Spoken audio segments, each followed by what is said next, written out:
I was ordained as a Catholic priest in 1963. I finished my studies in 1964. I was assigned to Japan, but I brought my hockey skates.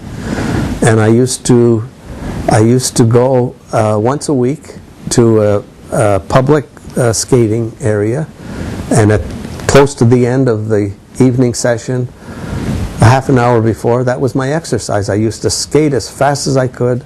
I would be dripping with sweat, and that was exercise for 3 or 4 days. And somebody saw me skating, and they said, "Do you play hockey?" And I said, "Do I play hockey?" I do. "Well, would you like to play with us?" And it's a long story, but I started playing with them. They asked me if I could play. I asked the Cardinal of Tokyo, Japanese, if I could do this as my work. I was still in language school. I continued 2 years in language school, played with them, and then they asked me to be a playing coach. And then they asked me to be an advisor to the '68 Olympics, which were held in Grenoble, France, and I went with the team.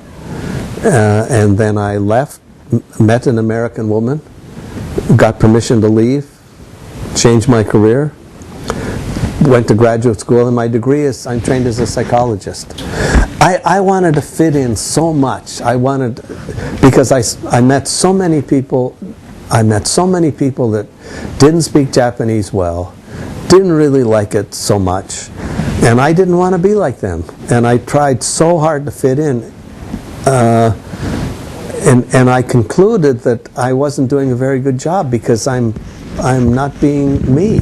I'm always going to be an outsider. And then I said, and it was freeing. It was tremendously freeing for me. I said, I'm Bob. I'm Canadian, but I'm going to be a very skillful, effective Canadian working in Japan. One of the things that I'm asking people to think about and to read about now, that's in the 8th edition of Managing Cultural Differences, that was not in an earlier edition.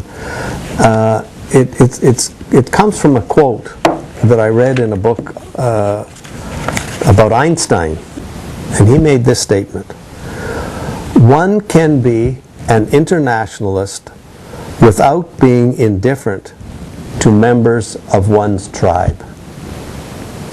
And I tried to, in the first chapter, I tried to develop that into the idea that sometimes I hear people thinking that you can't be global and be American at the same time.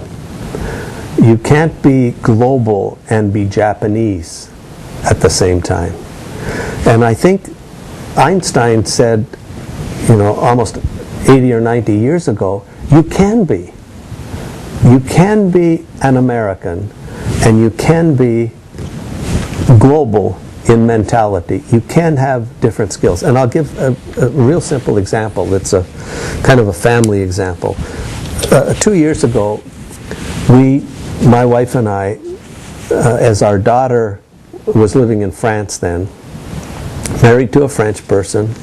We have 2 French-American Canadian grandchildren, Eloise, who's 7, Theodore, who's 4. We wanted to improve our French. So we decided to rent a home and go to France, southern France, and just study French for 3 months. And my wife was telling one of her friends about our intention. And her friend politely listened, and she said, "That's not for me. I'm an all-American girl."